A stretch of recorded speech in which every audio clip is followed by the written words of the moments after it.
Hi, everyone. I am Ashley Jones, and I am here for today's software success. So excited to be here as always. You guys know I love software, so that's what we talk about on Software Success. We want you to be successful with your DIME software and get the most out of it. I mean, we bought it, we own it, so we need to get the most out of it. So that's what we talk about. On the first and the third Tuesday at the Software Success. So thank you all for joining. I see we have lots of people piping in, so we'll give a little bit of time for others to join. And I see we have a lot of familiar viewers out there. So Terry, Shopaholic, love that. So yeah, hopefully Terry, everything's okay. Thanks for joining from the Netherlands, and I hope you don't have any issues while you're watching here from DIME. So Reichert, thanks for joining in Maryland. Not too hot. That's good. Not too cold. That's good temperatures. So Anne from San Diego, thank you for joining. Kara, thank you for joining from Grand Junction. Been there. Love Grand Junction. So you're welcome. I'm glad that you love these sessions. So good to know. So hi, Jill, my friend Jill. Thank you so much for joining. And so many people, other comments are flying. So Marianne, thanks for joining. And Jennifer, two of our frequent flyers there, very good with their software, our software, and so good at using it. Terry, thanks for joining. I saw Terry also last night. So lots of familiar names. Joanne and I were together last night. Thank you for joining, Joanne. I saw Dawn was joining last night. So I feel like we've got a really awesome community. Lots of familiar faces and names. Stephanie, thanks for joining. My friend Stephanie Young from Caesar. So Reen from Embroidery Gardens, thanks for joining. Harriet Ann Palmer, lots of familiar names. Pamela, thanks for joining from Michigan. Meg from San Antonio. I love how we have everyone for all over. So I do love that about technology, is that we can get together all from the comfort of our own home. So it's really nice, right? So today we're talking Perfect Embroidery Pro. We talked that last time on our Software Success 2 weeks ago. And we have lots of information that we can share on Perfect Embroidery Pro. It is DIME's most powerful embroidery program. And I love sharing the things that you can do with it. So, but remember, if you do not have Perfect Embroidery Pro, that does not mean that what I'm showing today that you won't be able to do, because I am showing a couple of things that are actually also in Word Art and Stitches. So it's always good to join, because you're going to learn things about your program. So thanks for joining, Sharon. Boy, haven't seen you in a while. So great to see you on here.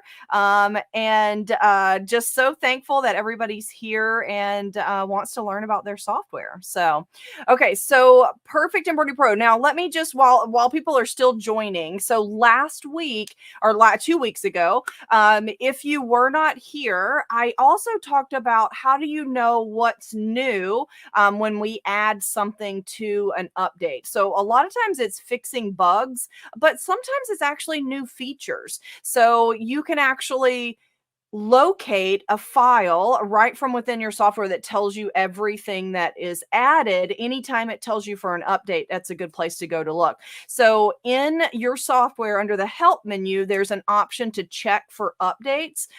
So if you've missed an update, you can go check, or if you accidentally closed it out, every time you open your software, it'll check for you. But if you close out that window and say, no, I don't want to install it, you could always say check for updates again. Also under the help menu is the today page, which is the image that you see there. That is a place where it says what's new, that you can go and look for what we've updated. So not just the most recent one, but years and years past, things that have been added to the software. But I also wanted to share with you today too, how you can find your user manual. So if you haven't already, there is a user manual that is specific to every piece of DIME software, and they're located located in your shopping cart area. So you click the options next to one of the items, one of the lists of the programs, and then the manual option there is specific to that piece of software. And I'll show you again whenever I go into the software. So under the help menu, there is an option for manual.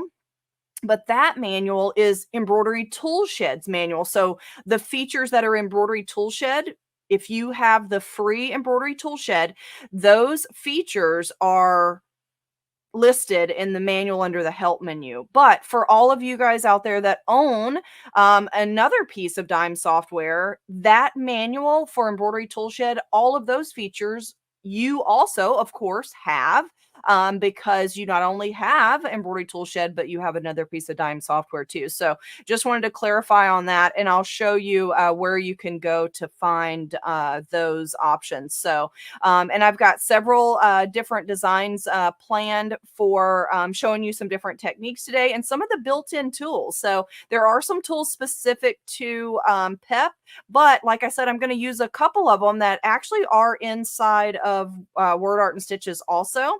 And I'll share that with you. And I have a couple of tips too on designs that maybe you've purchased or maybe you created years ago in another software. I have a couple of examples about editing that are, one of them is specific to Perfect Embroidery Pro, but you're going to love this. It really does make changing your design really easy. So, okay, so I'm inside of my embroidery tool shed. The features that I'm using today are mostly from Perfect Embroidery Pro, but a couple of these are also in Word Art and Stitches, and I'll tell you as I'm using the features which software it's in. But Perfect Embroidery Pro being DIME's most powerful piece of software, I have chosen to talk about Perfect Embroidery Pro for several software success because there's just so many features that I could never cover them even in 4 sessions, but to get a little bit deeper into the program. So let's start with answering what I just talked about with the user manuals. So here under your help menu, there's an option for manual up here where my cursor's blinking. That manual is the manual for Embroidery Toolshed. When you click it, it'll open up a PDF and you can print that if you like, or of course, refer back to it right from within your program each time. You can save it on your computer if you want, but you can always get to it right from that option. So you can see here that this is the manual for Embroidery Toolshed. And of course, all of the features that are in this manual are in the free version. So of course, they are definitely in your program that you've purchased. Okay. So that is the Embroidery Toolshed manual. Now over in the bottom right here, we have this shopping cart icon. You guys have seen me use this several times. And if you're over there on our Facebook group, you know for a fact that I've referred to it regularly. But over here in the shopping cart icon, that's a list of every program that DIME actually created. And you can purchase any of them, and quite possibly you already own one or several of them, because I know from asking you guys to list that there's a lot of you that own multiple pieces of our program. So over here in the shopping cart, if it has a check mark, that means that you have activated it. So that means you have entered a serial number and you had purchased that serial number, and that activates the features of this program. Now, Embroidery Toolshed right now in my list is blue. It's highlighted in blue. The text is in blue. That means that I have it set as the default. Now, I can make any of my programs be default. And in fact, I know a lot of you guys probably have the cut and stitch software. So I'm going to make that one default at this time, just to show you what I mean. So notice that when I change the default, the icons up here in the top actually change to the icons that are built into cut and stitch. So these are, you know, all the icons that come if you only own that program. So you can flip back and forth with the changing your default, but you don't have to. You can leave Embroidery Toolshed the default. I'm going to switch it back to my Embroidery Toolshed and I'll show you, because it has the most icons, because it's merging all the features of all my programs that have a check mark all into this one shed that's holding all my tools, right? And so over here in the shopping cart, not only can I change the default, but if I click the ellipsis options button there, I have a manual and a tutorial option and the make default. So the manual that I click here is specific to that particular program. So I clicked next to Perfect Embroidery Pro. If I click manual there, then that's showing the manual for Perfect Embroidery Pro. And the same is true for Word Art and Stitches, My Quilt Embellisher, all the different pieces. So that's the difference in the two manuals. And another great way to get help, a PDF is a searchable file. So you can usually search a term and see every place in the PDF that it's listed. So that's another great place to find help. Okay, and so now that my embroidery tool shed is back to blue, I know that it's the default. Now, I got this question yesterday. Joanne and I were together on her channel live, and so I had the question of which do you make default? Do you leave the embroidery tool shed default or Perfect Embroidery Pro, or would it be another one? So what I like to say, and this is a personal preference, what you do is really up to you, but me personally, I like to leave embroidery tool shed as the default because it gives me the most icons up here on my toolbar. Embroidery tool shed is the shed that's holding all my tools, so it's putting the most icons up there. Now, me personally, I am an icon clicker. I know what the icons are without even hovering over them, so I like being able to just use the built-in icons and not have to do a right mouse click or something like that from time to time. So if I just let me just bring in a design and I'll show you what I mean. So notice that these are grayed out. So these are some very basic things, but it applies to all software. Notice these icons are grayed out. Grayed out means that I can't click them. The only ones that are brighter are active icons. Okay, so if I bring a design onto the screen, and I'm just going to use this built-in butterfly here, notice when I select it, I've got many more icons that become available. And that's because now I can actually use these features because I have this design selected and on the screen. Now, because this is all of the icons up here, it just makes it easier, I think, to get to. But certainly, if you have one of your programs set as default that's other than Embroidery Tool Shed, say your Word Art and Stitches, a lot of your icons and items that you would be looking for, they might be under a right mouse click menu. They might be over here in your properties area. They might be along these icons along the side. Now, I know you're probably thinking, might be. Can you just tell me where they are? Well, depending on the programs that you own, they are just a little bit different. So when you have one program set as default, so for instance, my embroidery tool shed is set as default. I've got all of these icons up here at the top, but one thing that I don't have up here is a cutter icon. So if you own a program from DIME that has the cutter tool built in, then you can access it from this right-hand menu over here to the right. So at the very bottom, this is my icon for my cut and stitch software. So if I click the flyout menu underneath, then I can see that my cutter tool is there. Now it's grayed out. That's because I don't have something selected that it will work with. Okay, so you can access the features that are specific to your individual programs right here from these flyout menus. So like for instance, under Word Art and Stitches, I have the monogram wizard, stamps, and ink spots. Those are things that are not on my icons on my toolbars that I want to access, okay? But Embroidery Tool Shed does merge all of those features together. So I see that we already have some questions popping up. So before we get too far from what everybody's asking, so because sometimes I think that it is it's hard to get back to or hard to remember what we were asking for. So let's take a look at some of them. So Marianne says, under File, when the drop-down menu opens, what is the special File tab? Ooh, Marianne, that is a good question.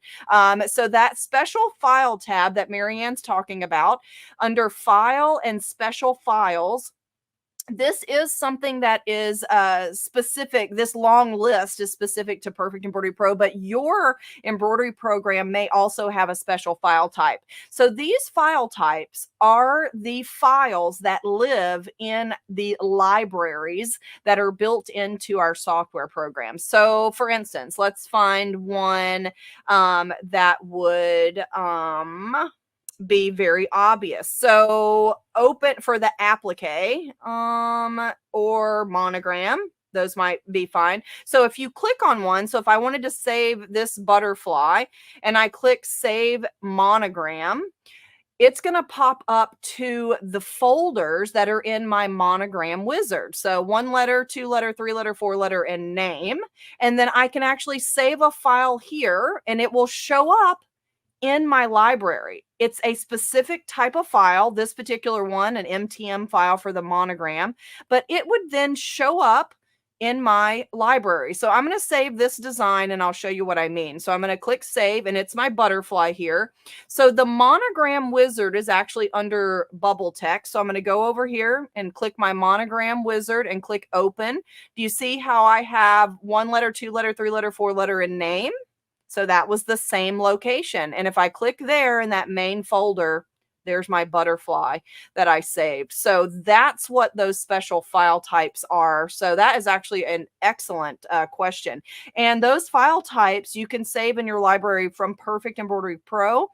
Your software may have the specific type that is specific to the software that you're using, but not all types are in all software. So hopefully that makes a little bit of sense. So, okay, so let's see what else we got. So Terry says, can you have a design open, swap the default to another program like Cut and Stitch and design remain open? Absolutely, you sure can. So on my screen now, I've got this design and I can flip over to Cut and Stitch and this design will remain, and then I can edit and use the features from Cut and Stitch. But just remember, I want to make certain that you do understand, Terry, you don't have to flip between the two unless you just want to. Some people get very comfortable with the icons as they are in those individual pieces and they like to switch, but just know that you don't have to. So I can use all of the features from Cut and Stitch by being default in Embroidery Toolshed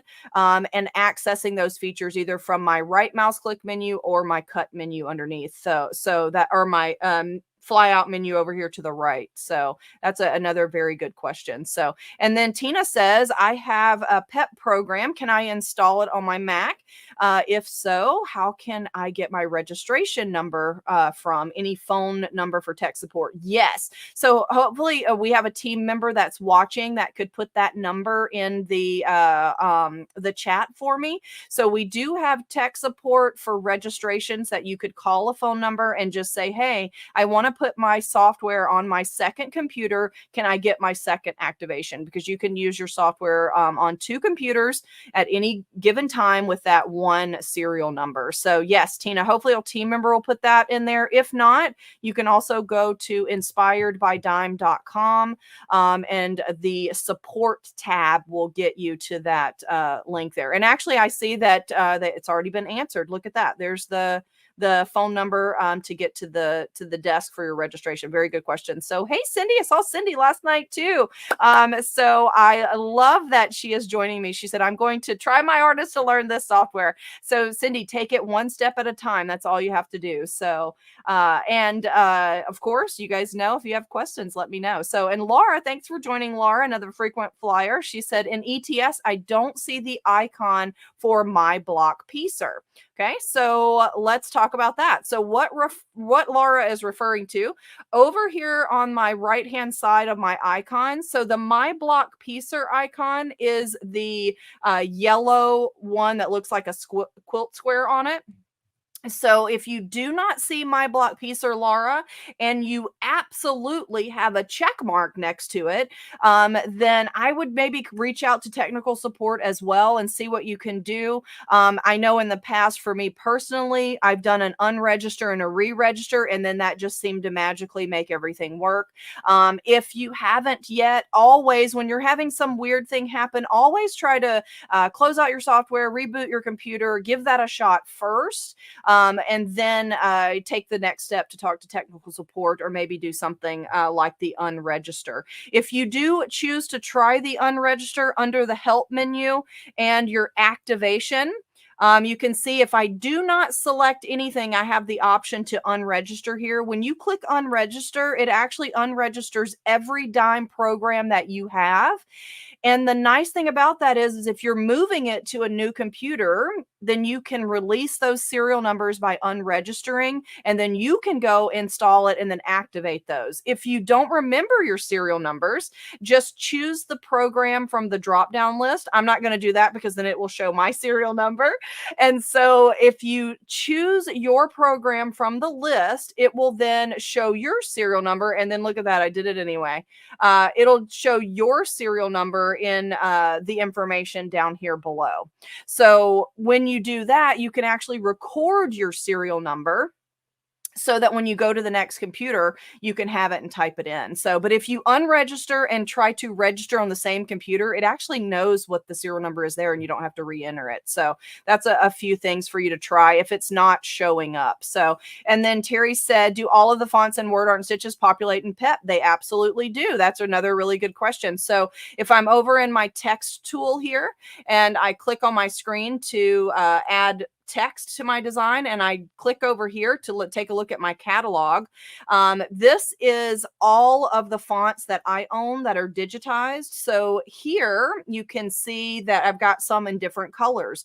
The purple text are fonts from our font pack number 6. The yellow fonts are a combination of fonts both in PEP and Word Art and Stitches, but the red fonts are fonts that I only own because of Word Art and Stitches. So you do not have to remember that. That's just something that we know as demonstrators so that we know which text we're choosing from to help with that page. So, and Laura says, or her My Lace Maker, and I'm not sure what the MGs, maybe the My Quilt Embellisher is maybe what she meant. So if those are not showing up over there to the right, Laura, and you try to do that unregister, not uninstall, but unregister and re-register, if it still doesn't work, I definitely would reach out to tech support to help you with that. So sorry that is causing you an issue, but yeah, you never know. Sometimes software kind of does its own thing, right?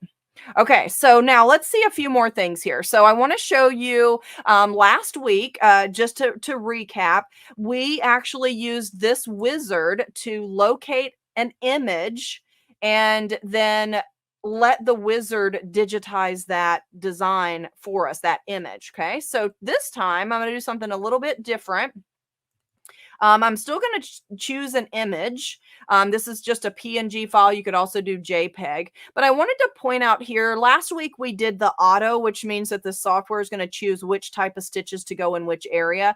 But did you guys know that Perfect Embroidery Pro is our only program that actually will digitize cross stitch? Now, I don't know about you, but I love the look of cross stitch. It's very nostalgic for me. It reminds me of my grandmother. And so when I select, I choose the cross stitch, and then I just answer these questions. I can change the size if I want. When I click next here, I can choose if I want certain colors to not be digitized. And then when I click finish, it just does all the work for me. Now look at that. That is a cross stitch design that your embroidery machine is going to do. If we watch the slow redraw, you can see that it's making all those little X's for a cross stitch. Isn't that super cool? I love the look of that, but of course I don't do anything by hand because, well, my embroidery machine will do it for me. So, okay, so we talked about that briefly last week. You certainly can go back and rewatch that for more information on auto digitizing images. But the other thing I wanted to point out here is that if you were going to stitch cross stitch on something, I probably would use a smooth fabric because the stitches are open and loose from those squares. But hey, what if you wanted to stitch a cross stitch design on something that had a bit of a nap to it? So maybe a towel that had a waffle weave, or maybe it was a towel that had a little bit of a pile. You could add your nap blocker behind it. Now this is going to take it from nostalgic to very modern because it's going to look like your regular embroidery stitches. But if I do a right mouse click and choose my utility option, the create outline option, or not create outline, sorry, create nap blocker is a loosely dense fill stitch that is placed behind my embroidery design, and it creates a foundation of stitches so that my design is going to stitch smoothly, even though it really wasn't meant to stitch on like a nappy fabric. So I'm going to change it. Right now it's blue. I'm going to change it to white, and I'll show you exactly what this does. So if I watch my slow redraw again, and we watch this stitch out. So the first thing that stitches, that's a fill stitch. You guys are familiar with our fill stitches, right? That's the stitch that we see that fills a large area in our embroidery. And so it's a foundation stitch. So it doesn't have like a really tight density. So it's fairly loose, but it's tight enough to give you a smooth surface. So this is great for towels that have a nap, or fur if you're stitching on faux fur. But of course, since our cross stitch is open, you certainly could put it behind there. But if you're stitching cross stitch on something smooth, of course you don't need it. But the nap blocker, the reason I wanted to show you this is because nap blocker is something that we use regularly with text. And it also is now part of Word Art and Stitches. So I'm just going to put some text on the screen there and click apply to add the text. Okay, so I chose my text tool, type the text over my properties. And now with my select tool, I'm going to right mouse click utility and add nap blocker. So the create nap blocker option. It'll ask me a distance. I'm going to leave it the default, but you certainly can increase that or reduce that. And then I'm going to change that to white because we want our nap blocker to blend into the background of our stitching. We don't want it to be the focal point. So nap blocker, lucky for you guys that own Word Art and Stitches, it was actually added in a recent update to Word Art and Stitches. So nap blocker is a tool that's in Word Art and Stitches or Perfect Embroidery Pro. So I wanted to share that with you because it's a very popular tool, and it can really, make your embroidery look gorgeous too. So we talked about that last week. Let's talk about a couple of other editing things with your design. So ages ago, when I did not know nearly as much about embroidery, I used to create my own designs, even when I wasn't good at it. So I want to show you a design that I created, and then show you some problems with it, and show you how Perfect Embroidery Pro can help you correct some of these things. Okay, so this is a file. These were my puppy's names a long time ago, but I actually created this silhouette of this dog in a program that I used years ago, and it stitched out horribly. I can't I can't deny that, but I was new. I didn't really know what to expect, what to look for. So this particular design, this is a really small design. It's not even 4 inches. Even with the text, it is under 3.5 inches. So let me just select just the dog, and we'll talk about the size of that. So this dog is 2.11 by 2.4. So take a look at what I just did, because this will work in any DIME program. So to just select the dog, I ungrouped my design. Whenever it came in, it was already grouped. So let me put it back. And that means that the text and the dog actually stay as one. Okay, so to ungroup it, that means I'll be able to select the dog separate than the text, okay? Now, remember, I've told you guys this numerous times, but let's look again. This is actually a file that I created years ago and saved it in the format for my embroidery machine. So notice about when I select my text, it doesn't let me just change it. That's because this is a machine format file. It's not my native C2S file, okay? So this is what it would be like if you purchased a design and brought it in. The text most likely would be just individual letters like you see here. So if you wanted to change the text, I would either just delete it or find a text that's similar if you just needed to change like 1 or 2 letters. But since I've ungrouped it, over here in my sequence view, you can see that my 2 objects are the dog and the text. So if I select just the dog by itself, then I can go to my transform tab and I can check the size of that. So that dog is 2.11 by 2.43. And that dog has nearly 8,000 stitches in that small of an area. That's a lot of stitches for that small of an area. Again, I said I wasn't a great digitizer. I need to correct this. So if you ever purchase a design or get a free design that you think is extremely dense, one way to help it, I'm not going to say that it will 100% fix it, but it certainly will help, is to save this file out and activate under the tools and general options a machine setting that says remove stitches shorter than, and you get to set the millimeter. So mine is set to 0.2 of a millimeter. So any stitch that is smaller than 0.2, then it's going to actually take it out, because if you've got a stitch that short, most likely it's not necessary. Okay.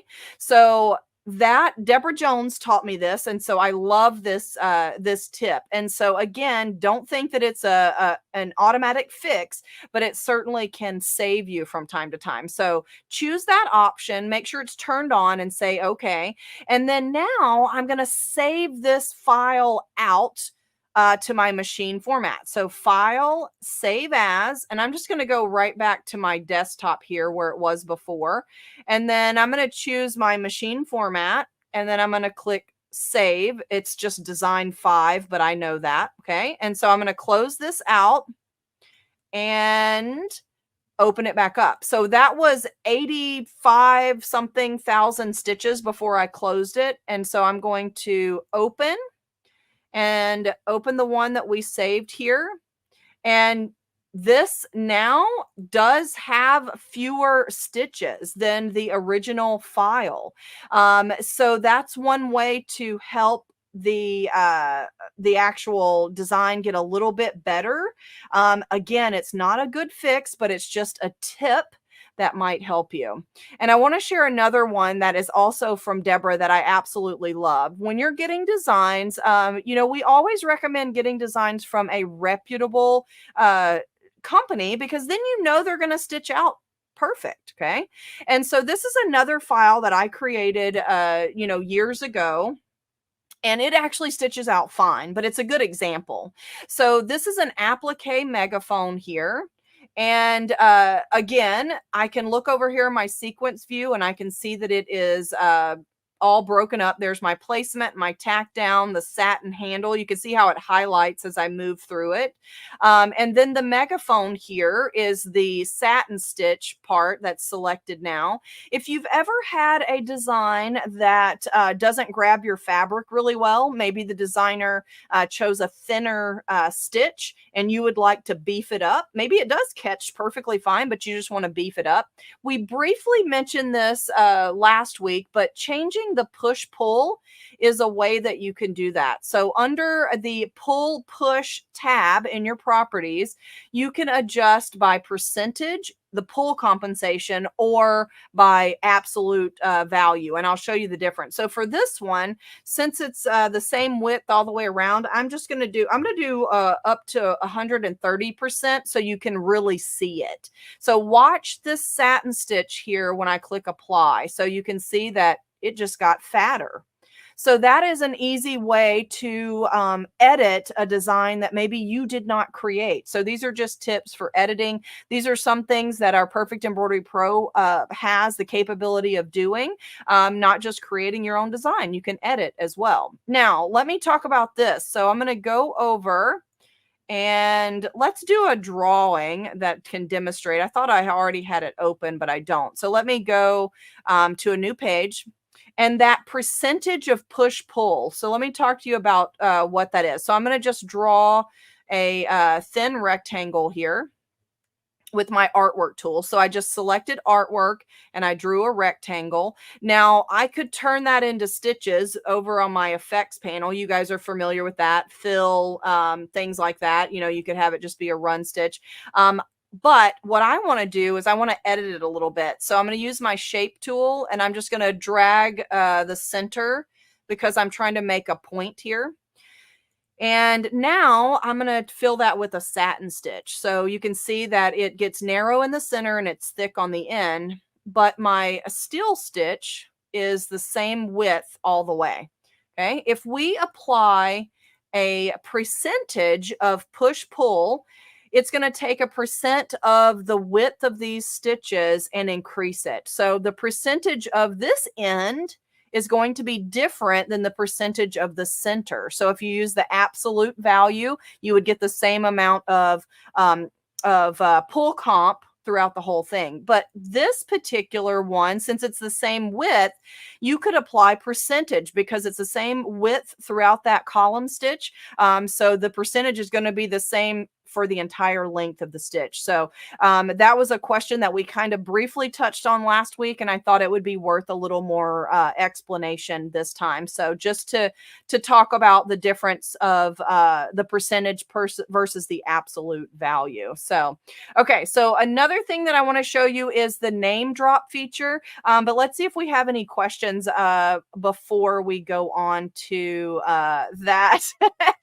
Dawn says, I like big satin stitches, I cannot lie. And I definitely agree. That is definitely something that I really love, is that thick, bold stitch. I agree. So I can adjust that if I want, on a design. But I have to say, not everybody does. I know that there are some people that like a narrow satin because they want, something else to be the focal point. So, and then Ellen Buck. So thanks. She said, I missed last week. So could I touch on push pull, please? Yes. So the push pull, we didn't go into a ton of detail, but we just talked about using it to your advantage to kind of beef up your column stitches on like text or a satin stitch around the edge of a design, something like that. But the push pull, without getting too technical and scaring everyone, that actually has to do with the stitches pulling or pushing on the fabric that you're using. And so you can make those adjustments so that it kind of corrects it. So if you think of a circle, a perfect circle, and you stitch that on a fabric that has quite a bit of stretch to it, like a knit, it actually doesn't stitch out as a circle, it stitches out as an oval. So to correct that, you have to apply, the push-pull compensation to it. Now, how much? Well, that's something that you learn over time. We do have some built-in settings that you could apply to it kind of as a starting point, certainly, but that is definitely more detail. And when you get into digitizing your own designs. So, and then Terry says, will optimize also improve the stitching? Yes. So whenever you optimize the entry and exit or the stitch order, it will optimize the order in which things are stitched, or it will optimize when the stitch starts or when the design starts and when it ends. So it won't optimize as far as removing stitches or changing your density. So that's a little bit different, but it definitely will help the stitch order. So it's definitely something that you can do, and that's under your edit file. So, and then Marianne said, wonder how it would look on Ada cloth. It would look great. I've actually done that before, Marianne, and it looks gorgeous. It looks like you've done that by hand, but of course your embroidery machine does it all. So yeah, that's a great look. So she's asking about the with the cross stitch. So, and if you were doing on Ada cloth, I wouldn't use the nap blocker. I think that texture is smooth enough that you wouldn't notice it. And so you certainly could do it without it, but it's really, again, a personal preference if you want that texture. And then William says, is nap blocker the same as knockdown? Yes, nap blocker is our term in our software for a knockdown stitch, or I've heard some people refer to it as a lay down technique. So yeah, it really just depends on usually the software or the brand sometimes uses different names there. So and then Cindy says, I have the workbooks, and do I ever get updates for them? So the workbooks are as is, Cindy, that's a great question. But I will tell you, even though the icons may look a little bit different in your workbooks, the tool that is in that workbook is still exactly the same in how you use it. So they really, even though they might look just a little bit different, the information is still valid for your program. So, hey, Ain, you guys know our educator, A. McCarthy. She is joined. Thank you so much for joining. So it's she's a lot of times extremely busy, and I don't get to see her. So and then Palma says, can you use the nap blocker to make a standalone lacy? So the nap blocker is not a stitch that's going to hold together if you rinse out your stabilizer. So you're going to want a grid that is designed for like a freestanding design. That's built into our My Lace Maker. If you're really good at digitizing, Perfect Embroidery Pro does have the capability to digitize your own lacy fill if you want, and you would lay down those stitches individually. So, but the nap blocker definitely is not designed for a standalone design. So, and then Pat says, in the stitch sequence, what is manual? So a manual stitch, Pat, is meaning that the stitch is placed individually. So a run stitch, as you guys know, is a series of stitches. So if you had an inch long strip of run stitches, it consists of several stitches and each of those points that penetrate the fabric. But a manual stitch is one single stitch that you can place down in your digitizing, and it can be just one stitch all on its own, is what the manual stitch is. So it's not using the default settings for run stitches, which you set to your millimeters. Maybe you want a 2 millimeter or 3 millimeter run stitch. You literally could place your points down in whatever distance or shape that you want, and the machine would go from that point to point to point. So that's what your manual stitch is. It is literally manual. So that's a really good question. Okay, so now let's go over. I wanted to show you the name drop tool that's built in. It's another built-in tool to Perfect Embroidery Pro, and it's also built into Word Art and Stitches. But it's worth mentioning because it can be super helpful. So when you are creating a bunch of designs that have the same maybe actual design but different names, it's a really easy way to do it. So let's first start with a name and a design. So let's go to our built-in text designs here. So these designs, they don't get a lot of recognition, but there's tons of built-in designs inside of Perfect Embroidery Pro. And also your other programs too. Every program has built-in stitches in different categories and different types of designs. But let's create a, let's see if I've got, oh yeah, right there. So it's football season, right? So, and this is what I think of this type of technique. So this is a football outline, and it is just that one object. Now, here's another tip. Say you wanted a football. This is a free design built into the software, but say you just don't want the outline. Say you want there to be a fill stitch behind there. So what could we do? Okay, there's a couple of different things. You could create an outline around this design and then fill that shape. And the design itself may allow you to actually select the outline, and then you could just convert it. So let's ungroup it and see what our design looks like. So I've ungrouped it.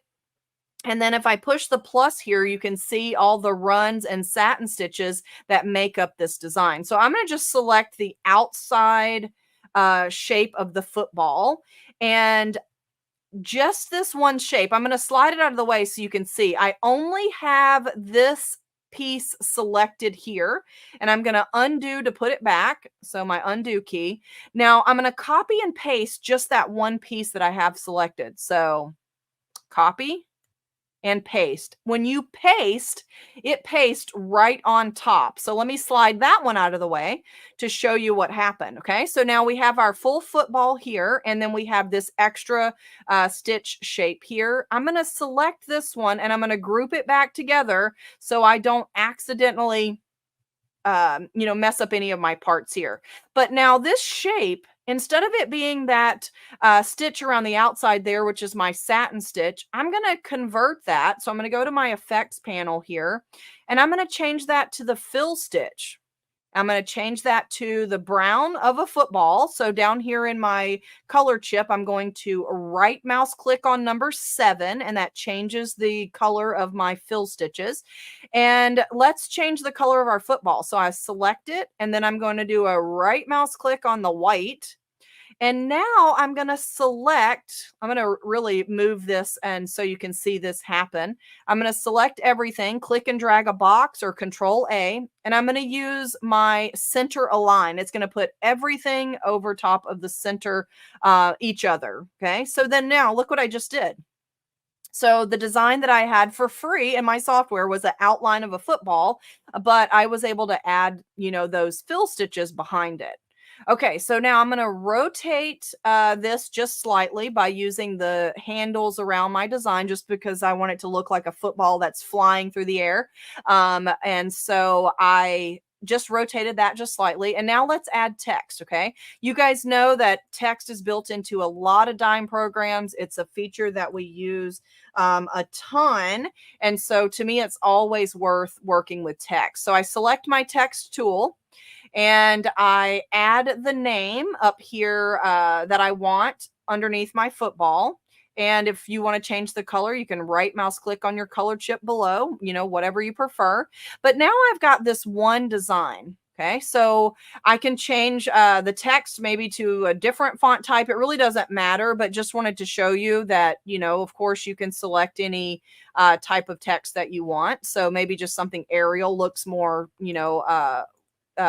for this particular type of design. Now, this design I can see up here in the top is a 2.5 by 2.5 square almost. So it would be a good design for like a left chest logo because it's fairly small. Okay. So now let's do this name drop feature. So if I select this design and I click on the name drop option, it opens up this particular design, or this particular pop-up window here, or dialog window. And you can see that I've got 2 columns, and you can see that they make 2 lines of text here with my football. So I'm going to delete the B and just put something in A. Okay, so now I can list an entire ball team's name. So let's just put a few names. So I'm just going to say Alex, Jason, Lily. Lily can play football too, can't she?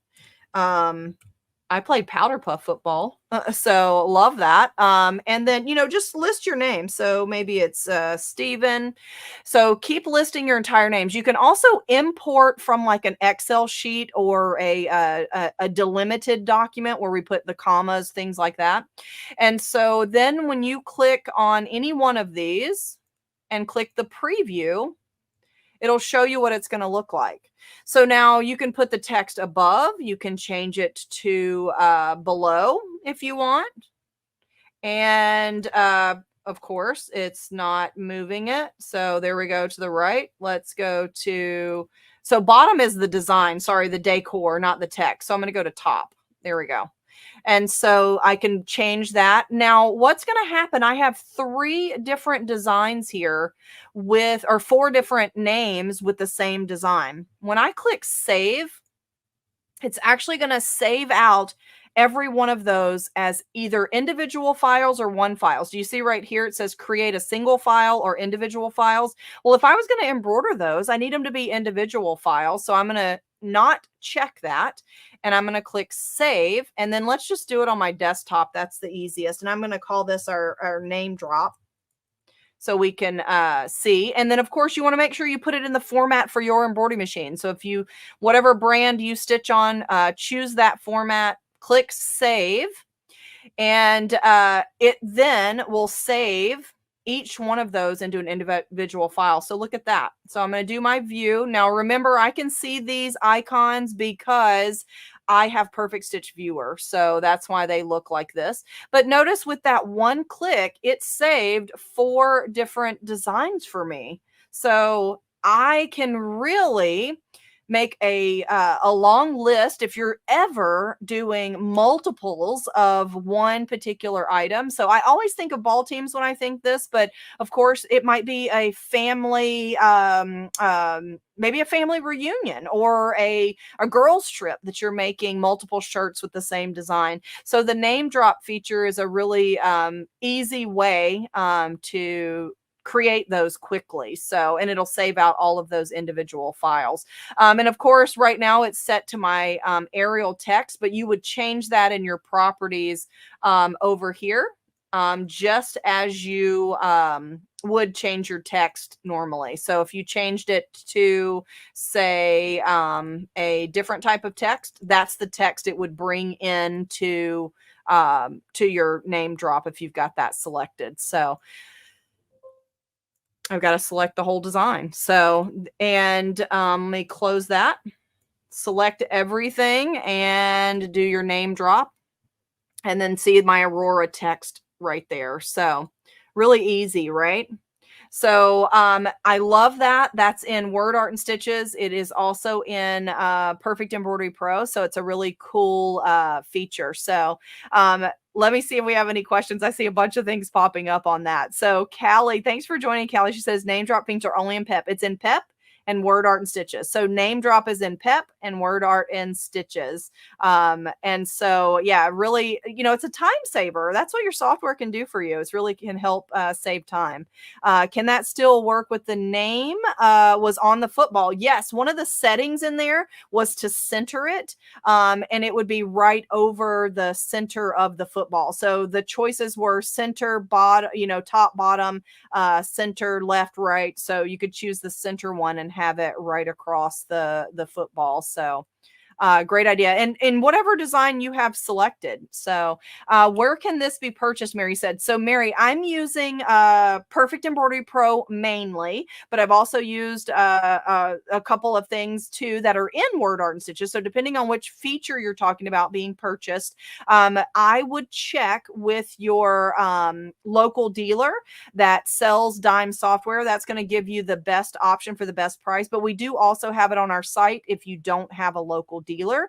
And you can also check to see if you have a local dealer with using our dealer locator. And so if a team member could post the link to dealer locator, that would be great. So, and Cindy said, where do you find the free design? So Cindy, depending on your program, but I know that you specifically own Perfect Embroidery Pro, and those designs that I just clicked on and used were the text designs. So 2 doors down from your text tool, there's a little book, which is like our library. That's our library of designs. And it has a T on it for text designs. So I found that football in there. Those are all built into the software. And if you click the drop down arrow, there's more text over there as well. But every program that DIME has some sort of built-in designs, which is really, you know, really nice and really helpful. So, and then William said, is there a limit to the quantity that can be sold with built-in designs on the item? So, if you are putting the design on an item and you're selling the item, I'm not aware of a limit of the number of items that you can sell. So as long as you're not selling the design itself, and you've stitched it on an item, I'm not aware of a limit on the number of items. That's actually a really good question. So because you can sell items with your designs on them. So, and then William also said, so could you use a manual stitch to make registration marks? You absolutely could, but we do have a placement marks built in, if that's what you mean, you know, for registration marks, or if you're talking about having the design like pan out, you know, things like that. Yes, you could do manual stitches for that. You could also use built-in placement marks and just put one in one position, if that's what you're referring to, William. If that's not it, you can certainly clarify, and I'll make sure to get back to that. And then Mary says, first time here. What are you talking about? Oh my gosh, Mary, thanks for joining. So we are talking about one of DIME's software programs today, and that is Perfect Embroidery Pro. It's a computer program that will allow you to edit your embroidery designs, create your own embroidery designs, manipulate designs, add text, rotate, change colors. You would do all of that on your computer and save the design to your embroidery machine format. So hopefully that helps. And thank you for joining. So, okay. So I think that we've got, and so Terry says dime dealers in the Netherlands. So I cannot think of any in the Netherlands. We do have a European distributor, but as specifically for your area of the Netherlands, I am not 100% sure. Check that locator and see if you can also reach out to customer support. If you can't find it on the site, then they can certainly find the answer and answer for you too, Terry, if you email or call customer service. So that's another really good question. And I know they get questions like that frequently, so they may already know the answer too specifically.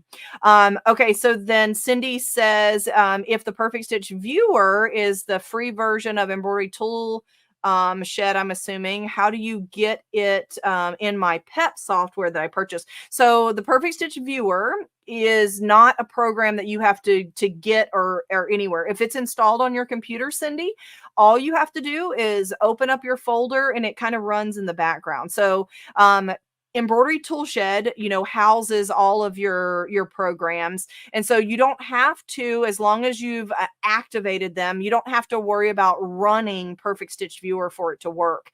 Now, Cindy, if you're saying that Perfect Stitch Viewer is not showing up in your list, so if we could share my screen again and I'll show you this. So over in your shopping cart area, if you look at Perfect Stitch Viewer down here in the list, Cindy, if it has a check mark beside it, that means that you have it activated. You're good to go. You don't need to do anything extra. But if you own it and you haven't activated it inside of Embroidery Tool Shed, then you would click this options button here, and you can see that I have 3 choices.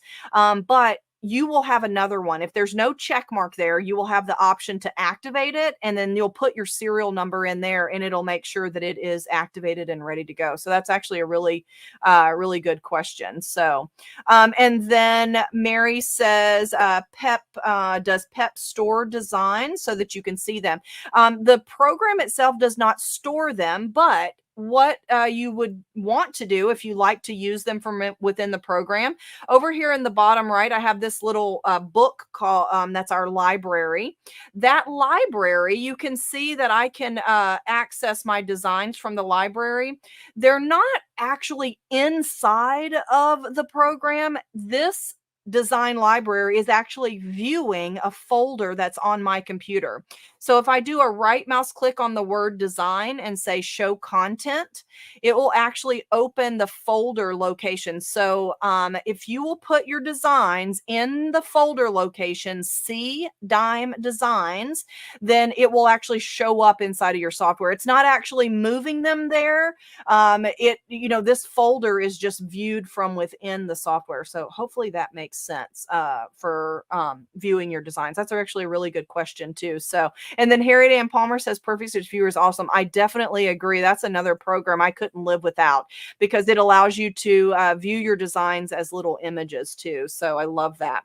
Okay, so I think that was a fantastic lesson on Perfect Embroidery Pro. And also, like we said, some of those features you can use in Word Art and Stitches.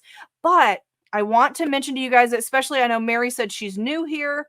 If you have not already liked us on Facebook or subscribed to our YouTube channel, if you will do one or both, it will remind you of when we go live. And so DIME as a whole, we have a software live presentation on the first and the third Tuesday. And then also every Thursday, we have a live that's called Between Friends. And so Eileen is over there every single Thursday with a variety of information. And she a lot of times will show a snippet of software. So it's worth watching if you're trying to learn your software. So take a look at this video. If you're not sure how to subscribe or follow us on Facebook, then take a look at this short clip.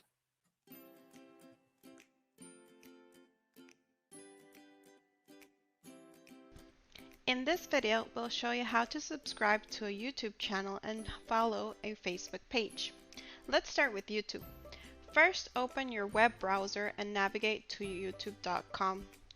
Once you're on your home page, search for Designs in Machine Embroidery in the search bar at the top of the screen. Click on it and go to the channel page. Once on the channel page, click the subscribe button. And that's it. You're now subscribed to the channel. Now, let's move on to Facebook. Once you're on your home page, search for Designs in Machine Embroidery in the search bar at the top of the screen. When you find the page you want to follow, click on it and go to the page. Once on the page, click the three dots on the right side and select the follow button. And that's it. Now you're following the page. Thanks for watching. So make sure you do that and you'll be notified of our live. So the next software success live will be on October the 3rd. And I will continue with Perfect Embroidery Pro just because it has so many features. But not only that, but you saw today that two of those that I was using were also in Word Art and Stitches. So just because we're continuing on with Perfect Embroidery Pro doesn't mean that it's not something that you can learn about your program. So join me on October the 3rd at 1 p.m. for the next software success. Now, check with your local dealer for Perfect Embroidery Pro. If you have a local software dealer, they probably can give you a really good deal.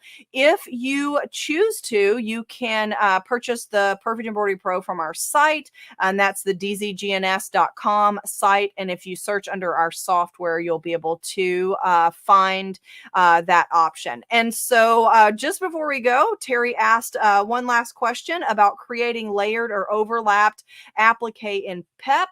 Will you be able to see the partial applique? So if you have overlapping applique, you can actually save the design and it will cut out when you save it to your machine format, it will remove those overlapping satin stitches. And I've actually done that in a past software success that you can see also, Terry, if you go to the patch and applique maker one. But you also have the ability to manually do it too. And I'll add that on the list and we can talk about that in the next software success, because you can manually remove stitches too in Perfect Embroidery Pro if you don't want that overlap. That's another really good question. So, okay, guys, until we have another software success, I just wanted to say thank you all for joining me today. I appreciate you being here. I hope you learned something new, and thank you so much for asking all of the awesome questions. And so for now, until next time, I'll say bye and thank you guys for being here.